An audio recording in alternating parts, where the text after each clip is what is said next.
Hello friends, welcome to Ashika's kitchen. இன்றைக்கி நம்ம சேனலில் ரொம்பவே சிம்பிளான டேஸ்டியான வெறும் 5 நிமிஷத்தில் செய்யக்கூடிய கேரட் பொரியலை எப்படி செய்கிறதுன்னு பார்க்க போகிறோம். இந்த கேரட் பொரியலை டீ போடுற நேரத்தில் செஞ்சிடலாம். குழந்தைங்களும் இந்த கேரட் பொரியலை விரும்பி சாப்பிடுவாங்க. இதுக்கு தேவையான இன்க்ரீடியன்ஸ் எல்லாம் பார்த்தாச்சு. வாங்க இதை எப்படி செய்யலாங்கிறத பார்க்கலாம். பேன் நல்லா ஹீட் ஆனதும் இதில் 2 ஸ்பூன் ஆயில் சேர்த்துக்கோங்க.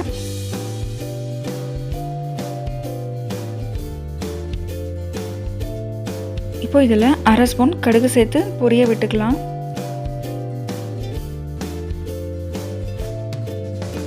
கடுகு நல்லா பொரிஞ்சதும் இதில் 2 கொத்து கருவேப்பிலை சேர்த்துக்கலாம்.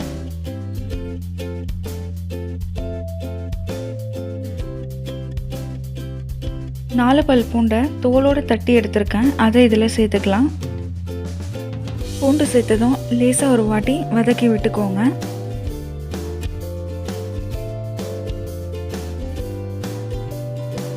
காரத்துக்காக 2 காஞ்ச மிளகாய் எடுத்திருக்கேன். நீங்கள் காரம் அதிகமாக சாப்பிடுவீங்கன்னா அதுக்கேற்ற மாதிரி எடுத்துக்கோங்க.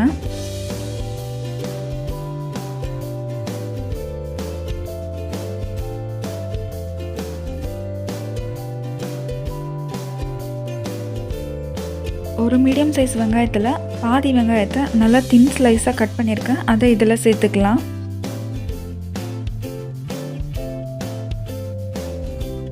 வெங்காயம் சேர்த்ததும் லேசாக ஒரு வாட்டி வதக்கிக்கோங்க. ரொம்ப வதங்கணும்னு அவசியம் இல்லை.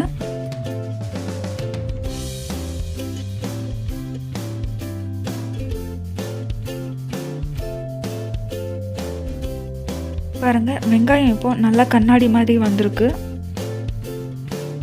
இப்போ இதில் 100 கிராம் கேரட்டை துருவி இருக்கேன், அதை இதில் சேர்த்துக்கலாம்.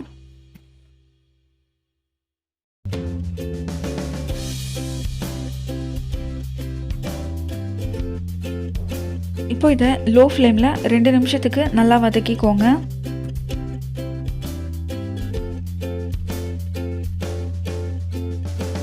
கேரட் ஓரளவு நல்லா வதங்கி வந்திருக்கு. இதில் ஒரு பிஞ்ச் மஞ்சள் தூள் சேர்த்துக்கலாம்.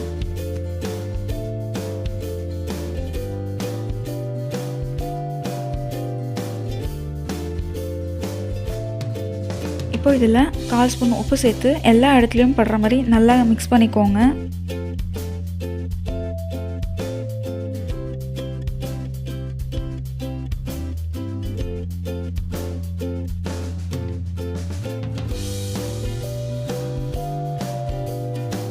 ஃபைனலாக இதில் துருவின தேங்காய் சேர்த்துக்கலாம். தேங்காய் சேர்க்கும்போது மொத்தமாக ஒரே இடத்துல சேர்க்காம நல்லா தூவி விடணும், அப்போ தான் ஈஸியாக மிக்ஸ் ஆகும்.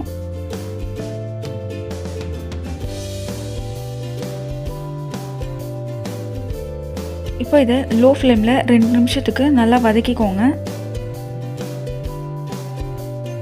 இந்த மெத்தடில் கேரட் பொரியல் செஞ்சு கொடுத்தீங்கன்னா உங்கள் பசங்க அடம் பிடிக்காமல் விரும்பி சாப்பிடுவாங்க.